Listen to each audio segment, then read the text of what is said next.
Let me paint a picture for you. Imagine it is a cold October morning in New York City.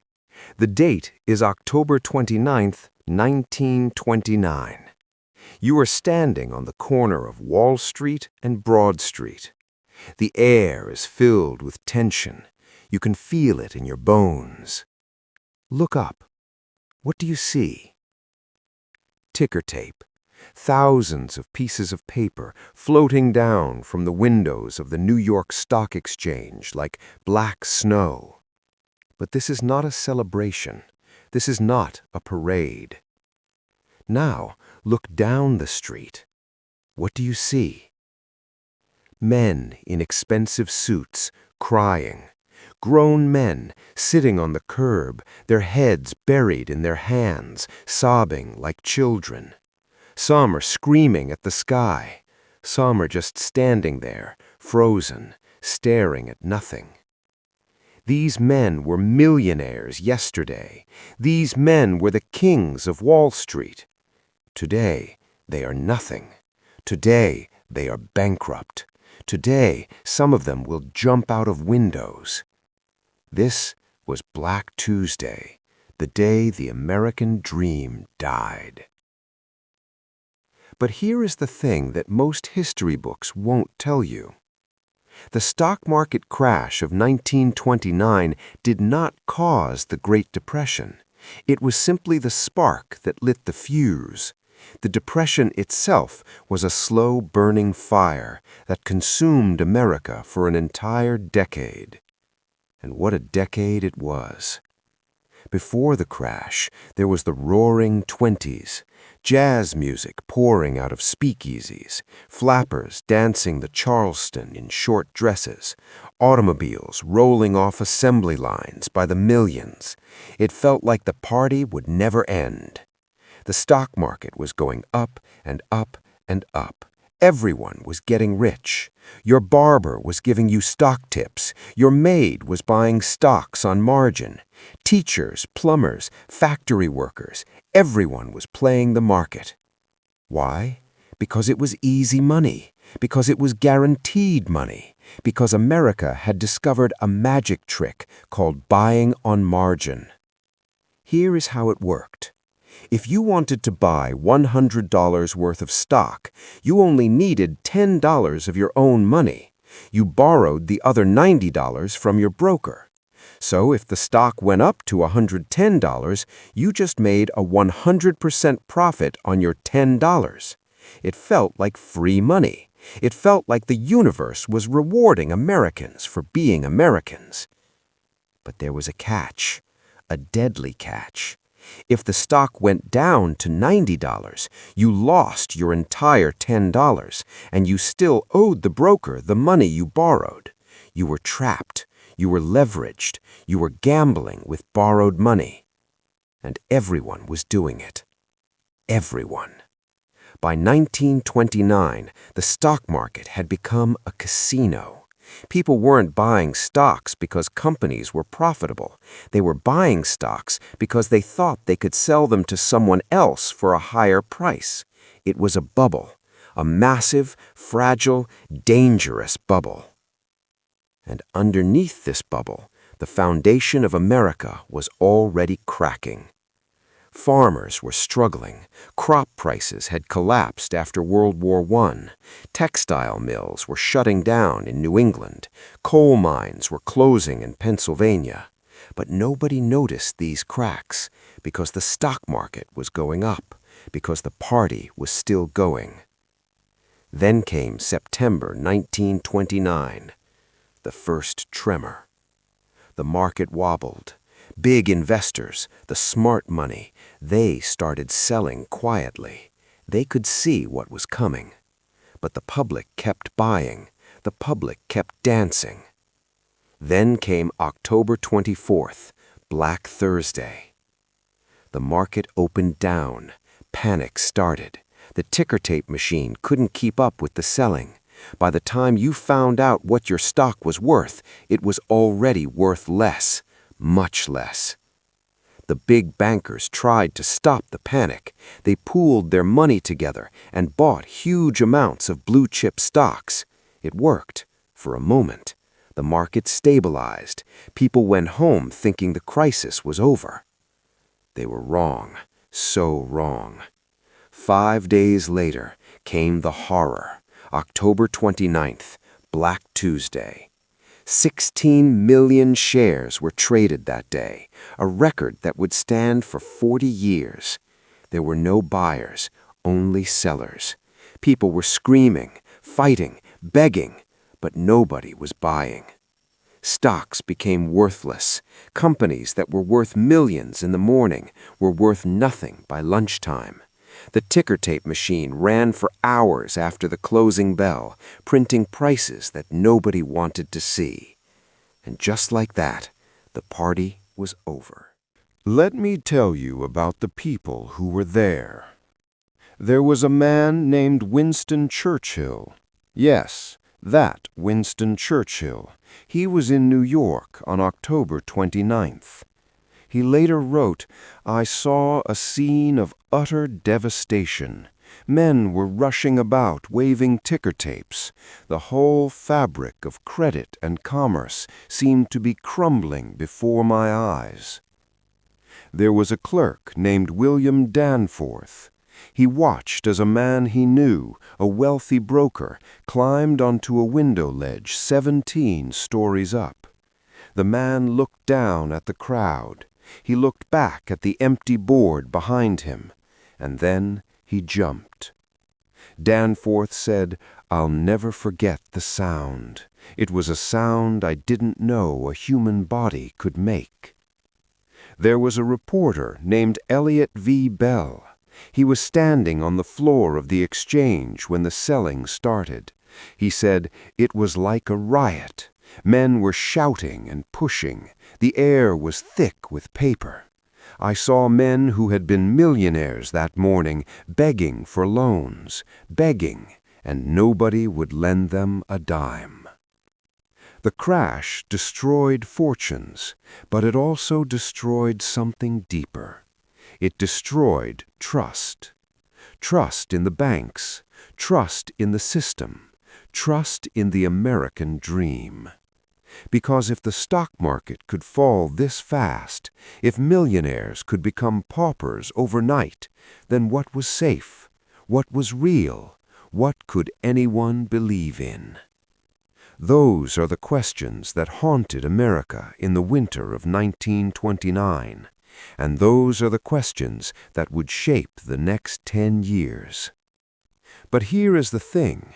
The crash itself did not cause the depression. It was the trigger. The real damage came from what happened next. After the crash, people panicked. They rushed to their banks to pull out their cash. This is called a bank run, and it was the second blow to the American economy. Here is what most people didn't understand. Banks don't keep your money in a vault. They lend it out. They invest it. They use it to buy stocks. So when you deposit $1,000, the bank might keep $100 in reserve and lend the other $900 to someone else. That's how banking works. That's how banking has always worked. But when everyone shows up at the same time demanding their money, the bank doesn't have it because the money isn't there. It's been lent out. It's been invested. It's been spent. So when the bank runs started, banks failed, thousands of them. Between 1930 and 1933, over 9,000 banks closed their doors forever. 9,000. Think about that number. If your bank failed, you didn't just lose your savings, you lost everything. Every dollar you had saved for your children's education, every dollar you had saved for retirement, every dollar you had hidden under your mattress because you trusted the bank to keep it safe. Gone. Just gone. There is a story from 1931. A farmer in Iowa named Henry Barons heard that his bank was in trouble. He walked 12 miles to town to get his money out. When he got there, the bank was already closed. There was a sign on the door, "Closed by order of the state banking department." Henry sat down on the steps of the bank and cried. He had $3,000 in that bank, $3,000 he had saved over 20 years of farming, $3,000 that was supposed to send his daughter to college. He went home and told his wife, "We have nothing. We are starting over with nothing." And Henry was the lucky ones, because he still had his farm. He still had land. He could still grow food. In the cities, people had nothing. No land, no food, no savings, no job. When the banks failed, the money supply dried up. Businesses couldn't borrow money to pay their workers. They couldn't borrow money to buy inventory. So they did the only thing they could. They shut down. They fired people. And this created a vicious cycle, a terrifying spiral. When people lost their jobs, they stopped buying things. They stopped buying clothes, so clothing factories fired more people. They stopped buying cars, so automobile plants fired more people. They stopped buying food, so farmers lost even more money and had to fire their workers. The people who were fired then had no money, so they stopped buying things, and the spiral tightened and tightened and tightened. By 1933, the unemployment rate in the United States had reached 25%. 25%. That means 1 out of every 4 Americans who wanted a job could not find one. But that number doesn't tell the whole story, because unemployment wasn't evenly distributed. In some cities, in some industries, the rate was much higher. In Toledo, Ohio, 80% of workers were unemployed. In Chicago, 50%. In Detroit, the Motor City, nearly half the workforce was idle.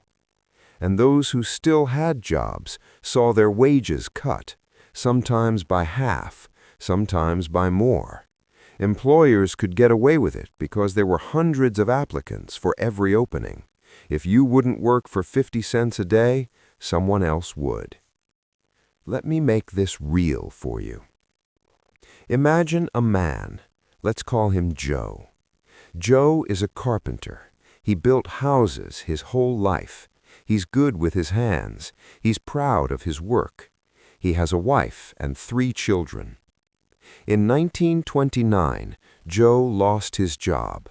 The construction company he worked for went out of business. At first, Joe wasn't worried. He had savings. He had skills. He thought he would find something else quickly.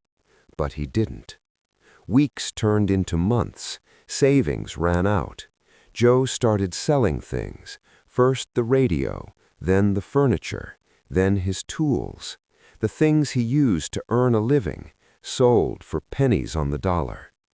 By 1932, Joe and his family were evicted from their apartment. They moved into a shanty town on the edge of the city, a collection of packing crates and tar paper shacks that people called Hooverville, named after President Herbert Hoover, whom everyone blamed for their misery. Every morning, Joe got up before dawn. He put on his suit, the only decent clothes he had left. He walked to the soup kitchen.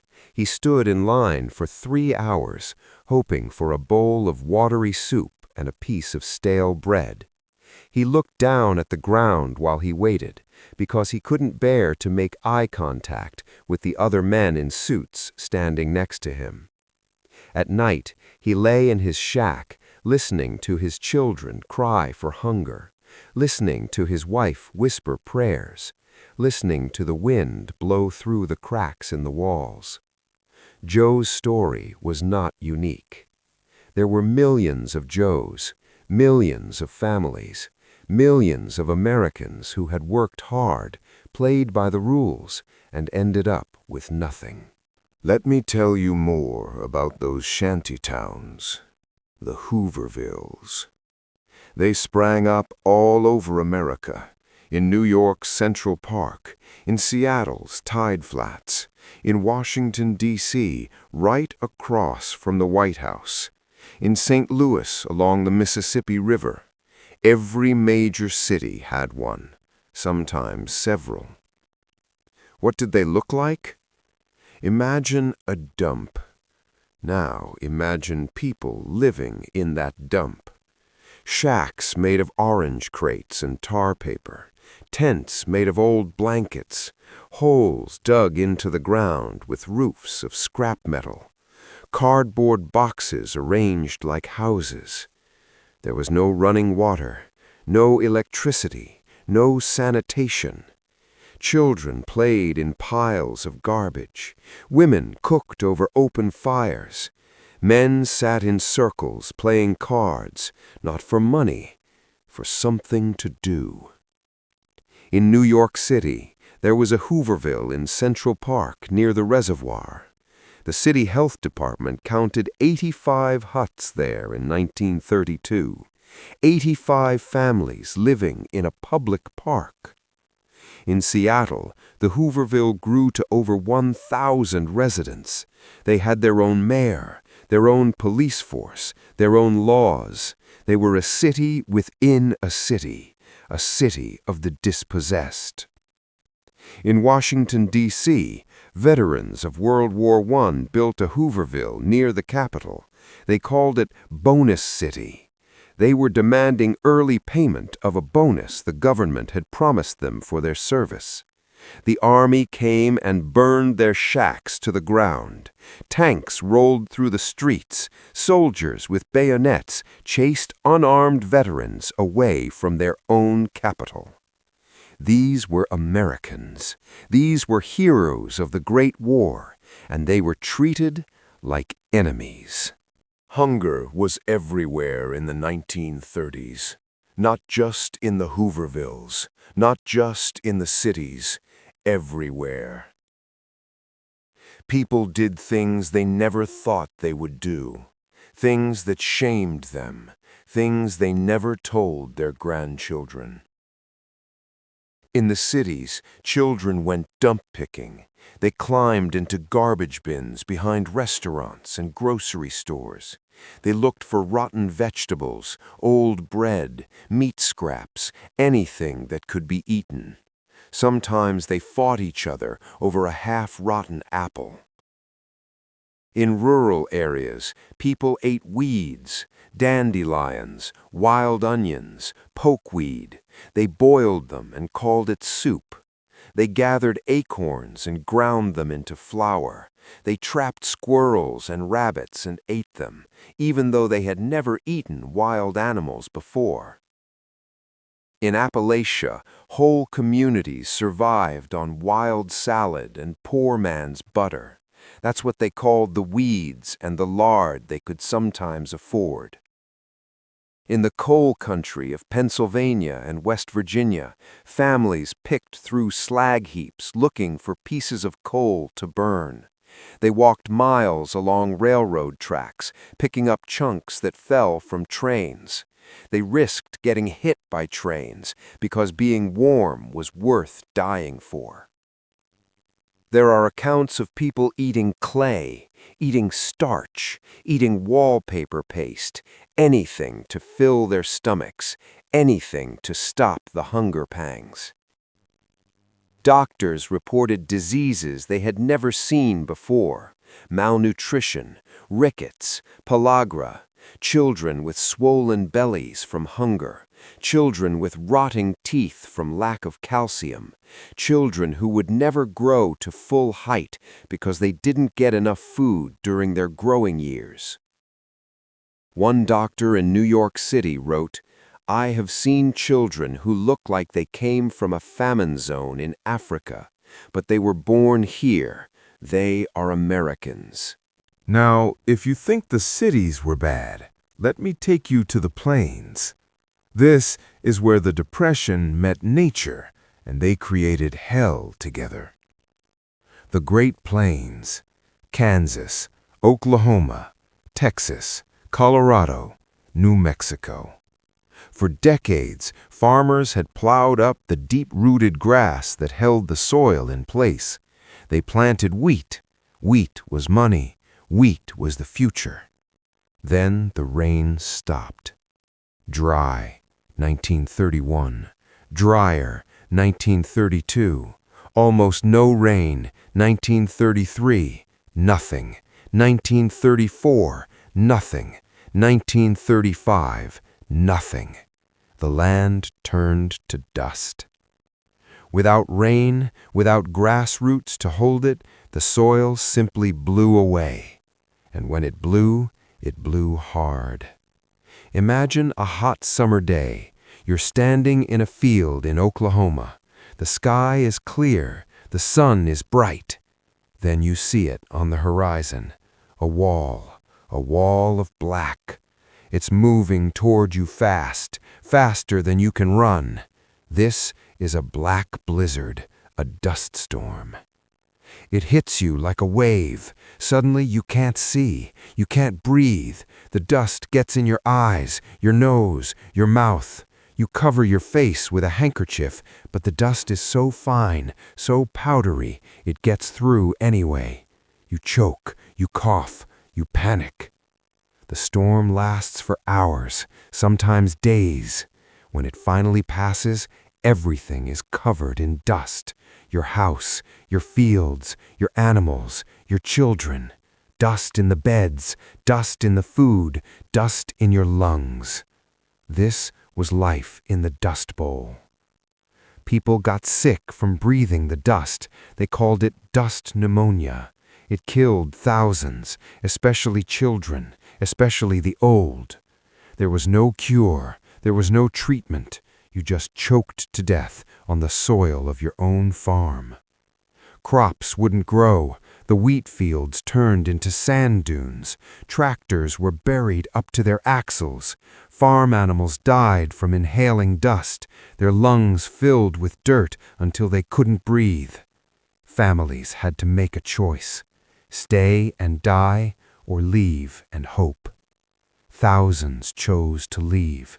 They loaded up whatever they could carry into their rusted cars, their oaky jalopies. They tied their belongings to the roof, their mattresses, their chairs, their family photos. They headed west on Route 66, toward California, toward the Promised Land. John Steinbeck wrote about them in The Grapes of Wrath. Listen to his words. And then the dispossessed were drawn west, from Kansas, Oklahoma, Texas, New Mexico, from Nevada and Arkansas, families, tribes, dusted out, tractored out, carloads, caravans, homeless and hungry, 20,000 and 50,000 and 100,000 and 200,000. They streamed over the mountains, hungry and restless, restless as ants, scurrying to find work to do, to lift, to push, to pull, to pick, to cut, anything, any burden to bear, for food. The kids are hungry. We got no place to live. That was America in the 1930s, a nation of refugees, a nation of desperate people looking for a place to survive. So they went to California. Thousands of them, tens of thousands. They had heard stories about oranges growing on trees, stories about jobs waiting for anyone willing to work, stories about a land of milk and honey. The reality was very different. When they got to California, they weren't met with open arms. They were met with suspicion, with hatred, with violence. The locals called them Okies. It was a slur. It didn't matter if they came from Oklahoma or Texas or Arkansas or Missouri. They were all Okies, dirty Okies, lazy Okies, stupid Okies. The truth was, they were none of those things. They were hard-working people who had lost everything through no fault of their own. But the locals didn't want to hear that. They saw the Okies as competition. Competition for jobs, competition for land, competition for resources. The big farm owners took advantage. They offered wages so low that no local would accept them. 20 cents an hour, 15 cents an hour, 10 cents an hour, sometimes just a place to sleep and a meal. And the Okies took it, because any job was better than no job. Any food was better than no food. They lived in filthy labor camps, tents and shacks with no sanitation, no clean water, no medical care. Children died from dysentery, from malnutrition, from diseases that shouldn't kill children in America. When they tried to organize for better conditions, they were beaten. When they tried to protest, they were arrested. When they tried to stand up for themselves, they were run out of town by vigilantes with guns. One landowner in California told a reporter, "These people are like animals. They don't deserve better. If they don't like the wages, they can leave. There are 10 more waiting to take their place." That was the spirit of California in the 1930s. Cruel, greedy, heartless. Who did Americans blame for all this suffering? Herbert Hoover.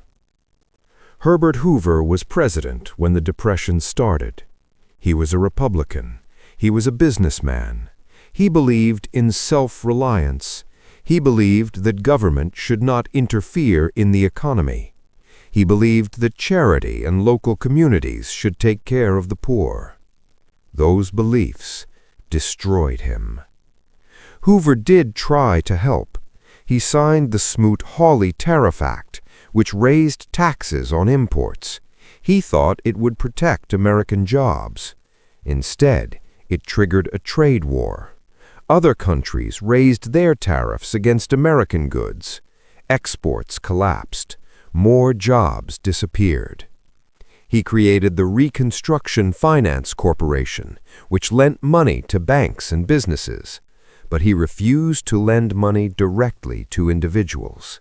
He refused to provide direct relief to the unemployed. He said that would make them dependent on government. He said it would destroy their character. Tell that to a man watching his children starve.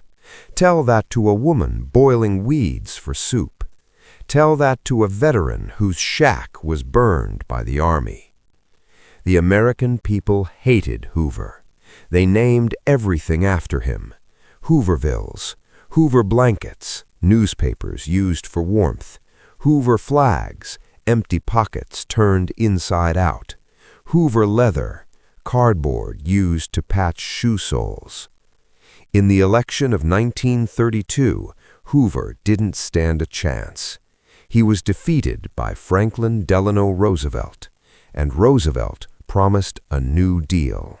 Franklin Delano Roosevelt took office on March 4, 1933. The country was in chaos. Banks were failing. People were starving. Hope was dying. Roosevelt gave his first inaugural address that day, and he said something that Americans would never forget. "Let me assert my firm belief that the only thing we have to fear is fear itself." Fear itself. He was telling Americans that the worst enemy wasn't the Depression. It was despair. It was giving up. It was losing hope. And Roosevelt gave them hope. He started talking to the American people directly, over the radio, in fireside chats.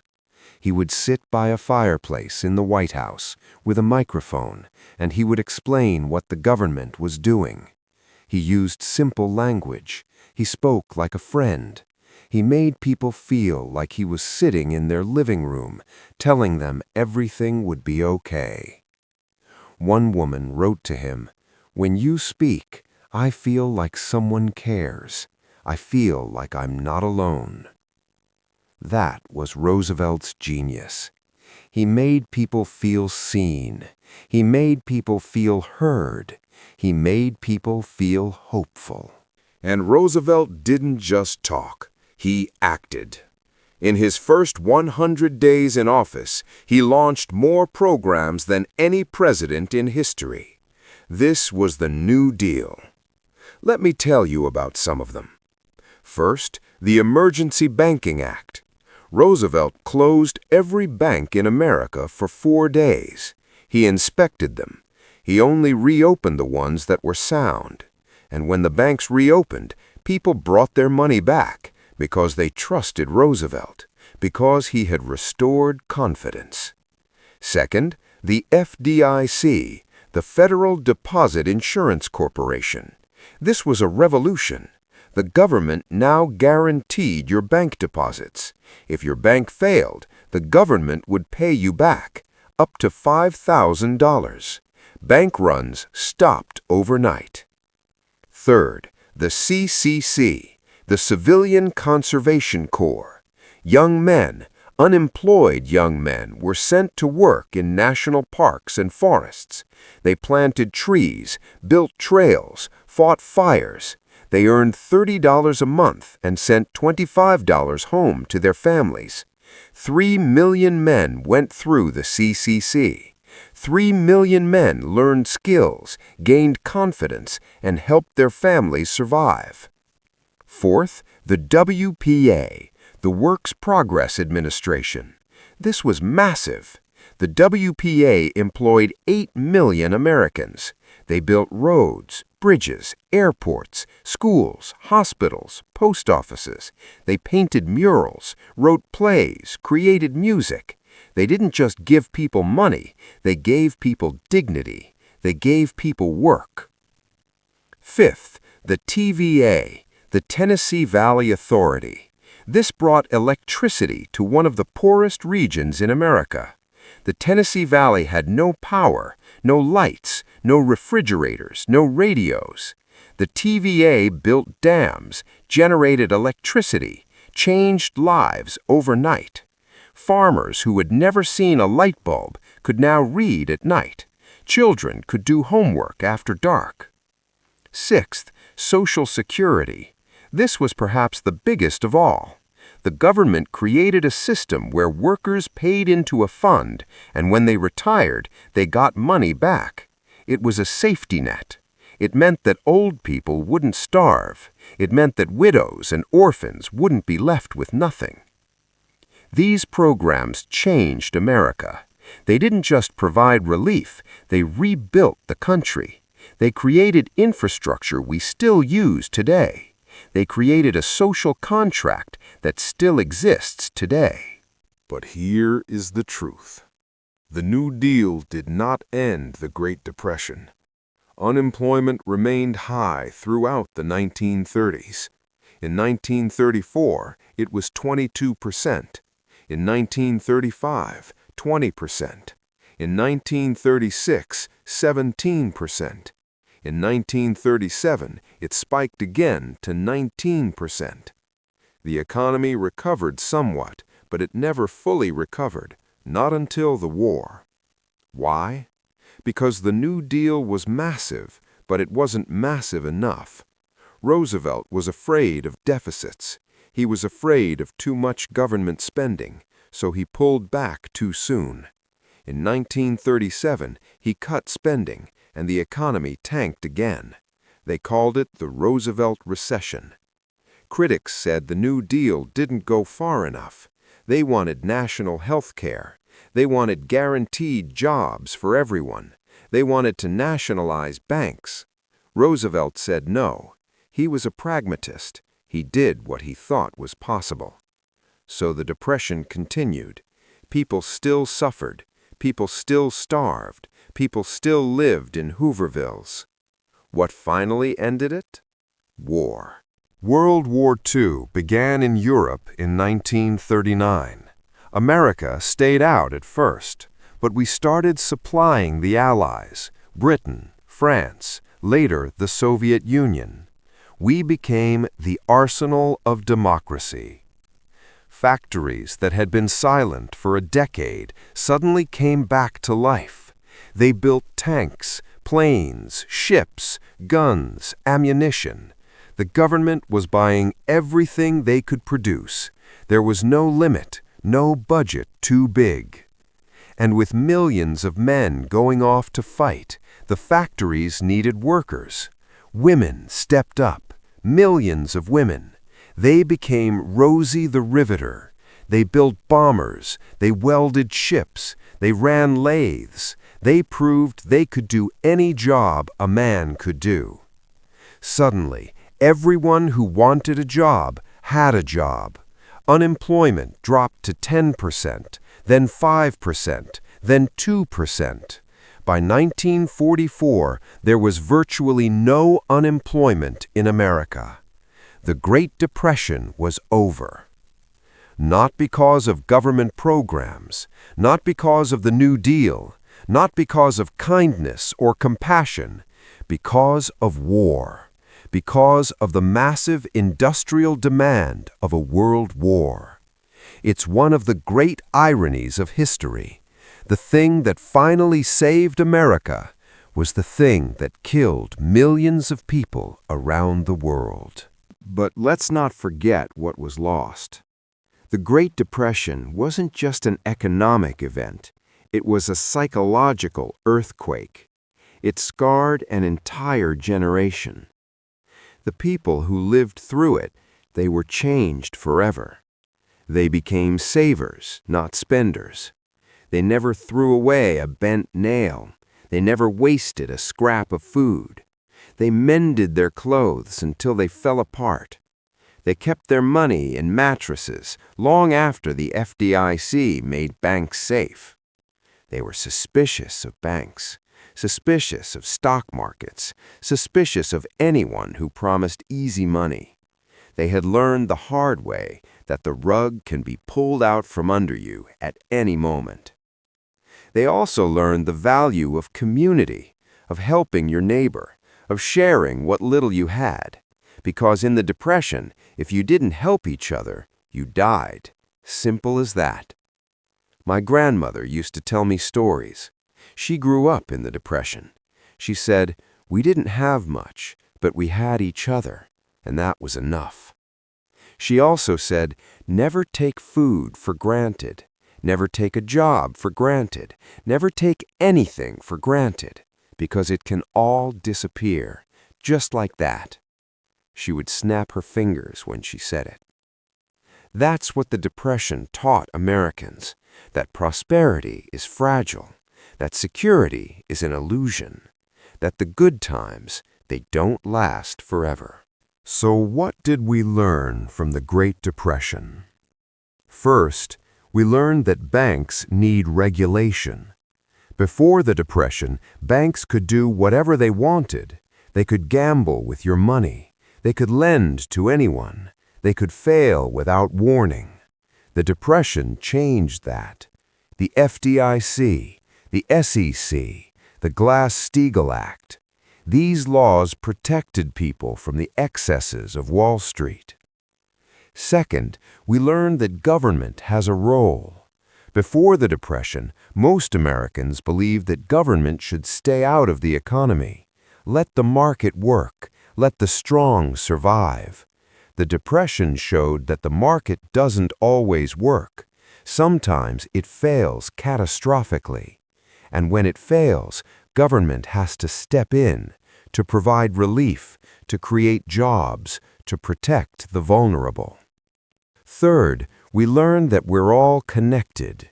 A farmer in Oklahoma, a banker in New York, a factory worker in Detroit. Their fates were tied together. When the farmer failed, the banker failed.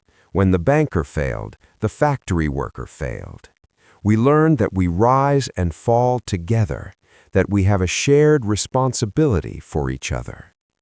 Fourth, we learned the danger of inequality. The 1920s were a decade of massive inequality. The rich got incredibly rich. The poor stayed poor. And when the crash came, the poor had no cushion, no savings, no safety net. They were destroyed. The Depression taught us that extreme inequality is not just unfair, it's dangerous. It destabilizes everything. Fifth, we learned the importance of hope. Roosevelt's greatest achievement wasn't the New Deal. It was the hope he gave people, the belief that tomorrow could be better, the conviction that we could overcome. That hope, that belief, it kept people alive. It kept them going. It gave them strength to endure. Could it happen again? That's the question everyone asks. Could America experience another Great Depression? The honest answer is yes and no. Yes, because the same forces that caused the Depression still exist. Greed, speculation, inequality, deregulation. These things never go away. They just hide for a while. Then they come back. We saw it in 2008, the housing bubble, the financial crisis, banks failing, people losing their homes. It wasn't as bad as the 1930s, but it was the same pattern, the same cycle, the same mistakes. We could see it again. If we forget the lessons, if we let greed run wild, if we let inequality grow too extreme, if we let the market go unregulated, then yes, it could happen again. But also, no. Because we built safeguards. The FDIC protects our bank deposits.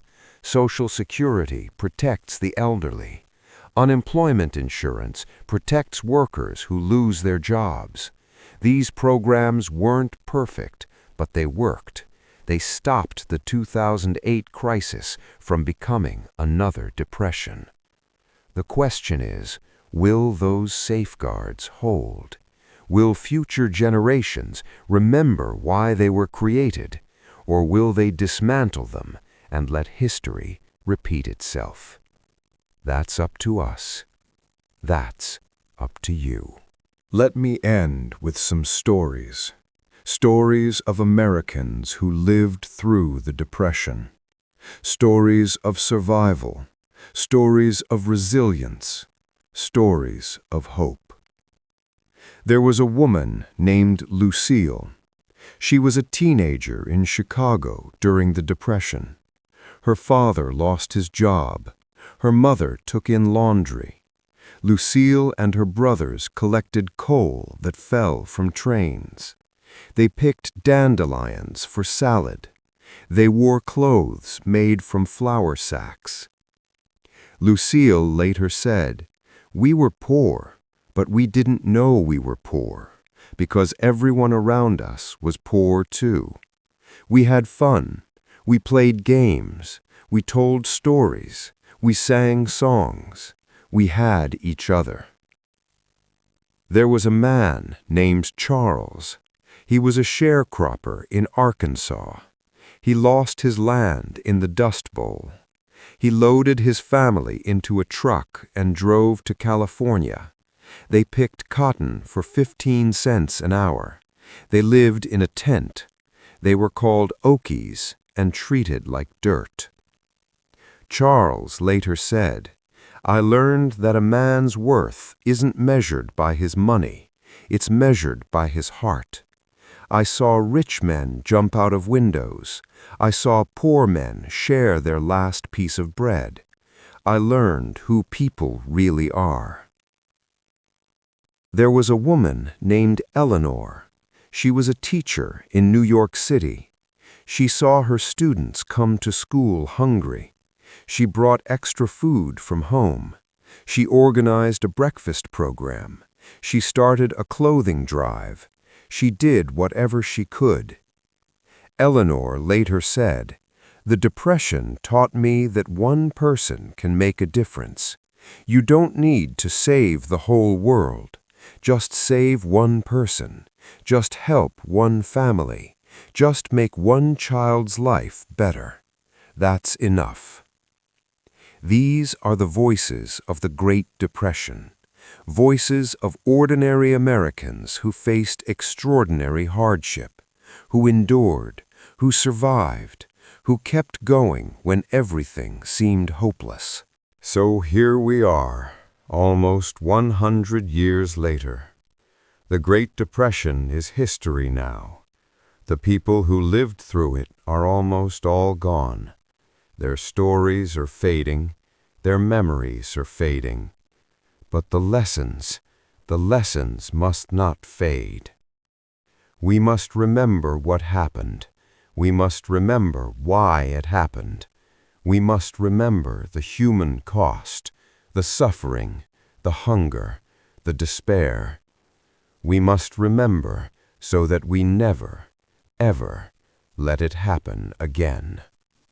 We must remember the men crying on Wall Street, the families eating weeds in the Dust Bowl, the children dump-picking for rotten vegetables, the veterans watching their shacks burn.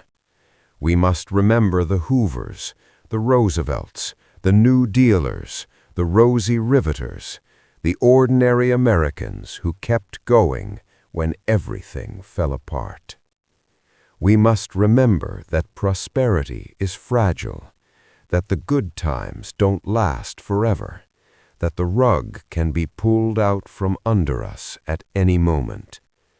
And we must remember that we are all connected, that the farmer and the banker and the factory worker rise and fall together, that we have a shared responsibility for each other, that we are one nation, one people, one family.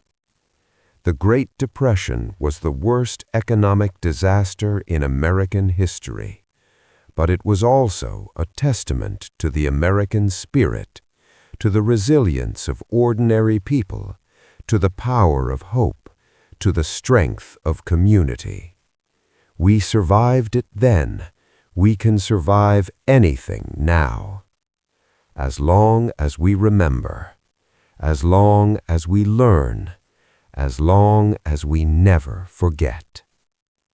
The only thing we have to fear is fear itself.